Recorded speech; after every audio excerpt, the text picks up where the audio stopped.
বিধানসভাত ৰঙা চকু দেখুৱাই হাতৰ মুঠি ওপৰলৈ তুলি হিমন্ত বিশ্ব শৰ্মা তুমি অসমৰ আটাইতকৈ 2 নম্বৰী মানুহ বুলি ক'ব পৰা মানুহ কেৱল মইয়ে আছে। নিশ্চয় আপোনালোকে জানে, দেখিছে নাই?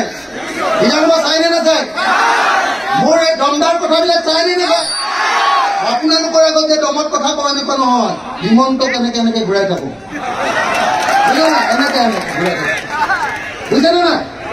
হা, ইয়াতো চব টিভি আছে, চবৰ সন্মুখতে কৈ আছো, হিমন্তও দেখিব, হিমন্ত বিশ্ব শৰ্মাইও দেখিব, হিমন্ত কেনেকে এনেকে ঘূৰাই থাকো, বুজিছে নাই? বুজিছে? আৰু বেছি কথা নকওঁ, বসুন্ধৰা আঁচনিত আপোনালোকৰ কাকো মাটি দিয়া নাই, দিছে নেকি? ডিঙিপুৰক লাগিব বুলি কাকো মাটি পট্টা দিয়া নাই, দিছে নেকি? নাই দিয়া। হিমন্ত বিশ্ব শৰ্মাক ব্ৰহ্মপুত্ৰলৈ দলিয়াই যিদিনা পেলাম, যিদিনা পেলাম 2026 চনত চাচা আৰু মামা, চাচাৰ কোনোবা বন্ধু আছে নেকি আকৌ চাচা?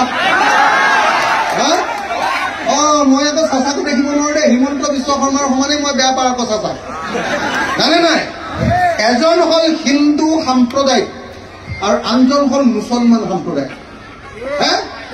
যেতিয়া মামাৰ অৱস্থা বেয়া হয়, চাচাই নামনি অসমত কৈ দিয়ে এইবাৰ লুঙি টুপিৰ চৰকাৰ হ'ব, কৈ দিয়ে নে নাই? লগে লগে উজনি অসমৰ অসমীয়া বাকী মানুহবিলাকে ভাবে মুছলমানে বিষ্ণু দখল কৰিলে, হয় নহয়? এই আমি চবে লগ লাগি বিজেপিকে ভোট মাৰিব, হয় নহয়? এইটোৱে হ'ল চাচা আৰু মামাৰ অংশ। যদি এইটো নাইকিয়া কৰিব লাগে, এই দুইজনকে ব্ৰহ্মপুত্ৰলৈ ধাম কৰিব লাগিবনে নাই? মই এতিয়া সকলোকে থিয় হৈ এটা শ্লোগান দিবলৈ অনুৰোধ কৰিম। সকলো থিয় হ'ব দে, কোনেও ইফাল সিফাল নকৰিব, সকলোৱে থিয় হ'ব, বহল হৈ দিয়ক বঢ়িয়াকে, সকলোৱে একদম অলপ পিছলৈ যাওক, এইফালে থাকিলে টিভিত নাহিব, ইফালে যাওক, এইফালে অকণমান এইফালে গৈ দিয়ক, এইফালে থাকিলে নাহিব নহয়, ইফালে গৈ দিয়ক, অলপ পিছুৱাই দিয়ক, ভালকে কোনো নাযাবগে প্লিজ। দুইখনত আৰু ইমান চিঞৰটো কম হলে ক'ত ডিস্কত শুনিবগে।